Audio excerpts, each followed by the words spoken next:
Welcome back to Beauty Uncovered. This is Danielle Frank, and we're having a little coffee talk with Ray Montalvo.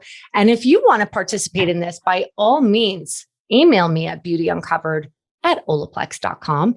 Kind of give us a thoughts, what you want to talk about, and maybe you can come on to the show as well. So Ray, who is my dear, dear friend, hello. We've known each other for many, many years, and we have been having a continued conversation about something that we both really enjoy and like to make beautiful in our lives, and that are plants. Plants. I love myself some plants. Yes. Now, for me, I'm more of, I live in Florida, so I have the advantage of being able to have stuff almost year round. We do get some cold snaps. But I'm really big into the succulents and the house plants, and I have a gigantic. I don't think you've ever seen it, Ray. I have a gigantic fiddle leaf fig tree. Oh, it's in my living room, and it goes all the way up to like 13, 14 feet. Jealous. I keep on having to cut off the top. But both of us have a little bit of a green thumb.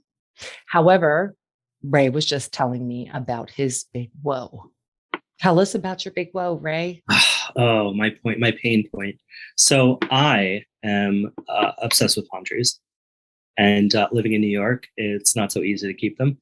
But every year. And now listen, I got to interrupt here. Meanwhile, the amount of times this man has tried to get me to sneak palm trees up to New York when visiting.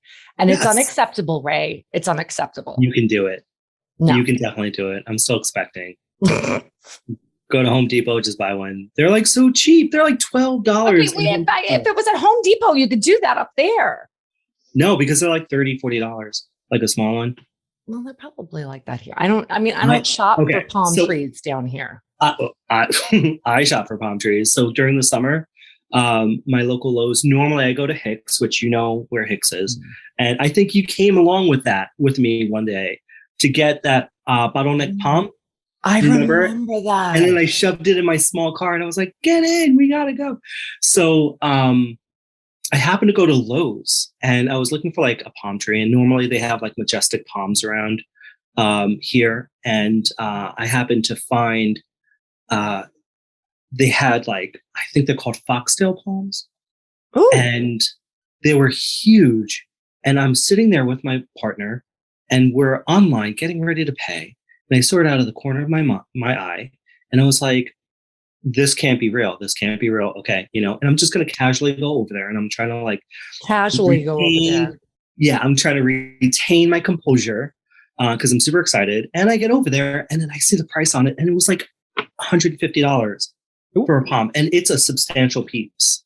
And I was like, oh my God. And then I was like, Anthony comes over and he was like, oh, you found some palm trees. And I was like, yeah, go home, bring the plants that we already got home, and then come back for me. I'm going to pick out some plants. So I wound up picking like 6. I got 6 of them. But you only seem to keep them during the summer, right?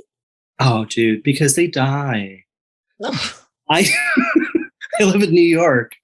Why bother then? I bought a greenhouse to try and save them. Yeah, it's trashed. Winter was not kind. They all froze. They're dead. Come this summer, I have to clean everything up. And that greenhouse has been nothing but bad luck for you, though. Now, mind you, he got that greenhouse right at the beginning of the pandemic in 2020, like in March. Mm-hmm. And within, I think, 24 hours of him building it in the backyard, wasn't it a tree went through it? We had this bad windstorm and a tree fell on it. No joke. A tree has never fallen in that spot ever since I've lived here, ever. I put the greenhouse in that spot. And the next day, boom, the tree fell on it. And so I bought another one, which I have not put together yet. But I didn't know that you got like a whole new one then. I did. I got a new one. It's in the shed. It's still in the box. But I was on Amazon one day and I found like this pop-up greenhouse that's supposed to be really good. And I set that one up because I was trying to save some palm trees yet again. And I think the next week that I had it up, the wind blew it over. Yay, Amazon. No luck. But I love palm trees. I'm never giving up. The amount of money that I spend on them is ridiculous. But I have to say, my backyard, my oasis, is always on point beautiful. Anybody that comes over, they feel like they're in Florida. Even your front yard. It makes me happy, you know, and I think that that's the important thing, is that regardless of maybe the amount of money that you're spending, if it makes you happy and gives you peace and serenity, that's the most important takeaway that you're going to get from it. So maybe with the greenhouse, you could start seedlings and then you're not spending so much money. So right now at this point, I've given up on that greenhouse. However, talk to me at the end of summer when I'm trying to save some more plants. Yeah. Well, I mean, I do know that aside from the ones that are in your yard, you have some gorgeous plants in your house. But one of the things that, like, understand this has been like for as long as I've known you, which is like 10 plus years, your obsession with orchids.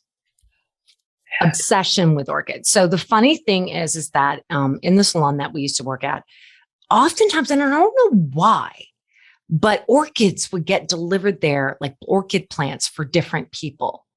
Yes. And I don't know if they were ordering it or someone was gifting it, but it was always orchids. And so inevitably they would kill it, or so we thought. Mm-hmm. And then they would be like, going Ray, presenting it to you as though it was this sad thing that had no flowers on it. And you would be like, I will save you. Oh yeah. I wound up going home with everybody's orchids, and amassing quite a collection in addition to my own collection. And I think like the orchids are one of my favorite flowers. And it's unfortunate that once people have an orchid and the flower is done blooming and it falls off, it becomes this throwaway plant, because it will, as long as you treat it with love, put it in its happy space, which every orchid has a different little happy space around your house, it will come back. It will reflower. How long do they keep their flower though? Or how long should they? They can keep their flower for quite a long time. I've had orchids that have had their flower for about a month, and then they slowly start dying off. So you remember the orchids that I got for Joey when we went, me and Dustin went to that Buddhist temple, and they were selling, we went there you for sent breakfast. Me pictures, yeah. Yeah, and I sent you pictures, and it was this big giant orchid, and I was like, I must have it. So I got it. It was like $12. Uh-huh. And all I did was put 2 ice cubes in it every 2 weeks. That's it. I just put it in a spot. Mm-hmm. And this is what the woman told me to do. And can I tell you, only about a month ago, it lost its flower. So that's the beginning of October all the way up until, and I honestly think it happened because we had a cold snap. Yeah. Yeah. Well, I mean, you're in Florida, so technically an orchid is not a houseplant, it's an outdoor. You're just trying to make it sound like I was just lucky. you were a little luck. Yeah, it was a little luck. He's like, no. Yeah, yours might last longer, but I'm better than you. But that's their happy spot, tropics, humidity.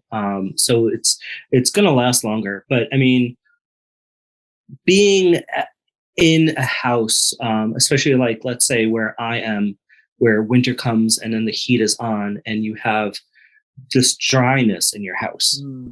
It's going to take a toll on its roots. It's going to take a toll on its leaves and the moisture that it's retaining. So for me, like, I have to make sure that when I do water my orchids, I bring them all to the sink.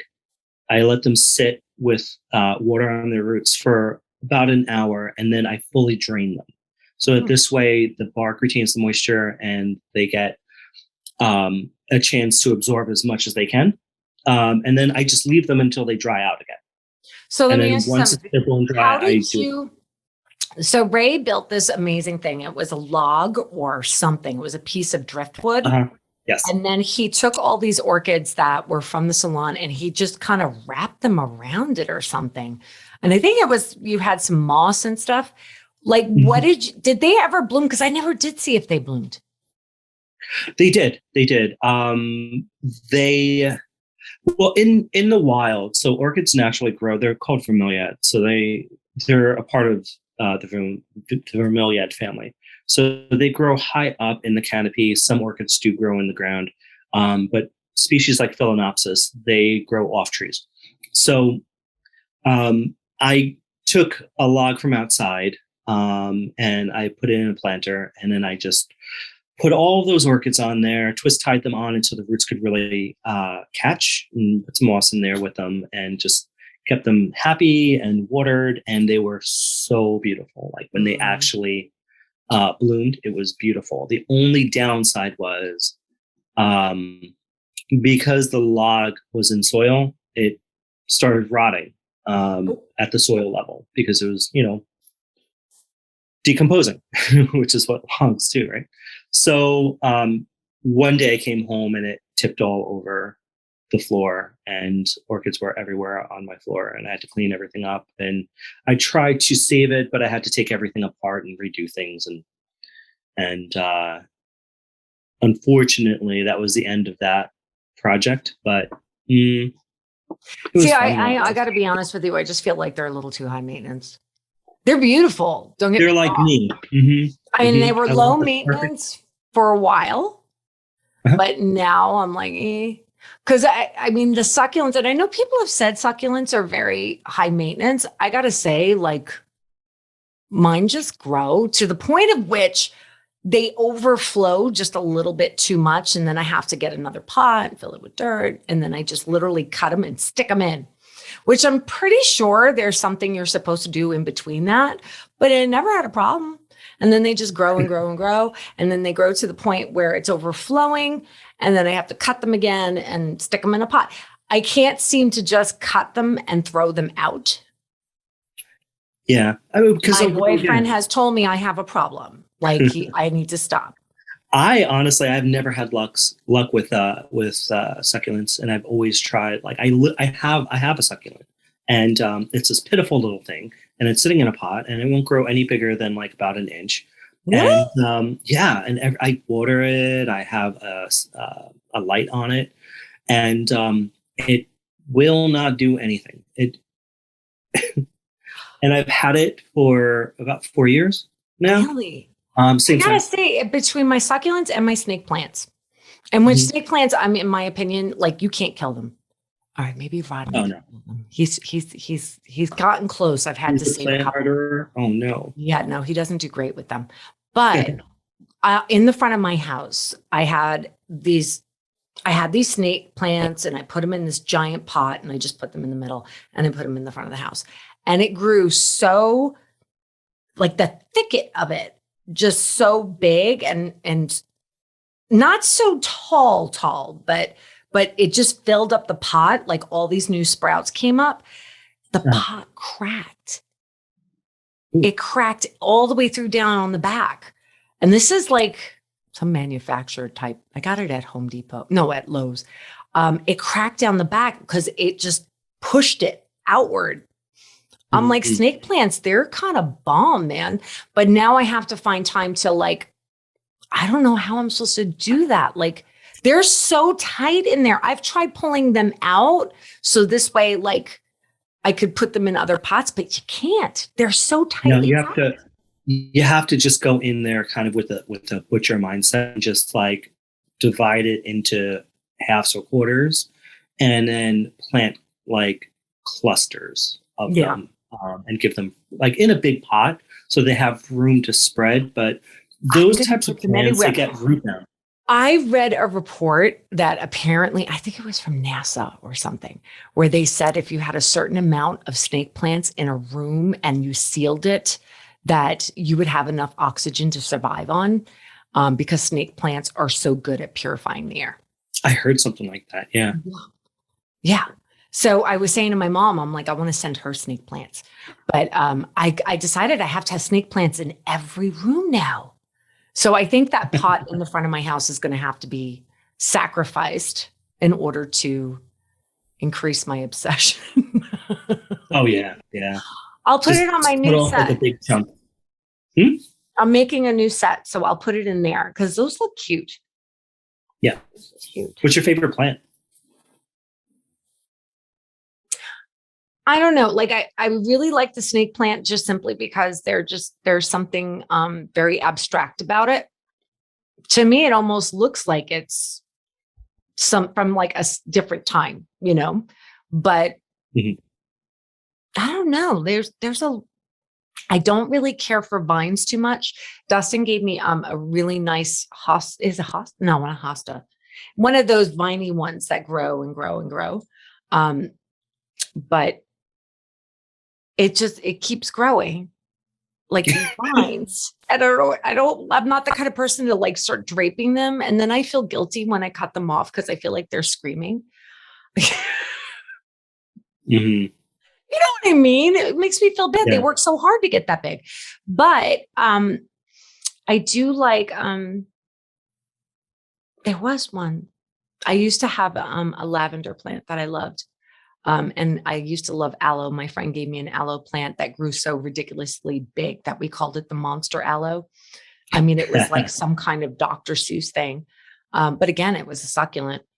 But I Mhm. think that I really love the fiddle leaf fig plant because I got it. It was only like 4 feet tall. And literally within 3 months, it was at the ceiling. I have like a slanted ceiling. So on one side of the room, it's like, a regular, what is the ceiling, like 9 feet? Mhm. Yeah. And so I originally had it there by a south facing window and it got to the 9 feet and then it started to bend. And I was like, Ooh. ooh, that's not good. So I just kept pulling it back and pulling it back instead of cutting the top, which would have been wise because at 9 feet, it would have been a lot easier to cut it. But no, kept pulling it back because I have it on like a coaster kind of thing with wheels. And now it's over by my kitchen door because that's where the highest part of the ceiling is. And I'm going to have to cut it again. I actually did for Christmas. I had to cut it because it was at that high point and it was flopping over. Mhm. It Mhm. was too top heavy. Yeah, that's the thing. And it's like, do you get a bigger pot No, to that add more pot. weight, or? Thing. That's why it grew so big. I got a huge pot. I did it to myself. You did? But it's so beautiful because when you come through my front door, you just see this magnificent tree in the middle of my living room. Uh-huh. I'm coming over. I'm gonna have to come over and visit. And it has leaves bigger than my head. What? You would love it. Oh, right. You You're gonna would have to send me now, pictures. you would switch to that over palm trees. Oh, I don't know. I'm telling Maybe. you, you would have. Maybe. I do And I love it. also think that the part of the reasons I usually do well is because I do think that we talk very nicely to each other for the most part, except for when we're being snarky, because we can be snarky. We are New Yorkers at heart. But I think that I tend to talk very nicely to them. Mhm. And I read this study where I heard about this study, and it's a whole article, and I would love to get your opinion. We should do it. So they had 2 cups of water. And in Mhm. one, they said nothing but bad things to. Mhm. And dirty water, you dirty water. And then on the other one, they said nothing but nice things. And what they did is they showed that the I don't know if they like froze it or I forgot what it was, but it turned into like snowflakes. And the snowflakes that had nice speaking to were beautiful and gorgeous. And then the other one was like malformed and weird. And then I saw another one where someone actually made rice, filled it up with water and it absorbed it. And the one that they spoke nicely to, the rice stayed well. And but I don't know. I think that one's fake. I saw it on TikTok, so I shouldn't believe everything on TikTok. I saw something like that when it came down to like plants and energy and whatnot. So they had two different plants, and it was the same species of plant, same lighting. It was in the same room. It was, they were both kept in boxes, right? In glass boxes, and same amount of water, same amount of sunlight. But the difference is that one would have only nice things spoken to it, and then the other one would have negative things spoken to it. And the one that had lovely words and good energy that was spoken to it thrived and grew bigger, and the leaves were healthier and more robust. And then the other one that was only spoken to negatively didn't grow, lost leaves. So what if wasn't it's performing. the water inside the plant that's doing it? Because apparently there was a whole study in a book written about this, the water talking thing. So you figure plants, they're made up of water, but if you also think about it, we as humans, how much water is in our body. Right. Imagine that all the negative stuff that is said to certain people or whatever, and what that does to the water in your body. That is, of course, if it's a real study. But with that being said, it makes me want to say nice things to people more often. Yeah, and I think that it boosts morale, and it's really refreshing when somebody just comes up to you and says, you know what, I hope that you have a great day.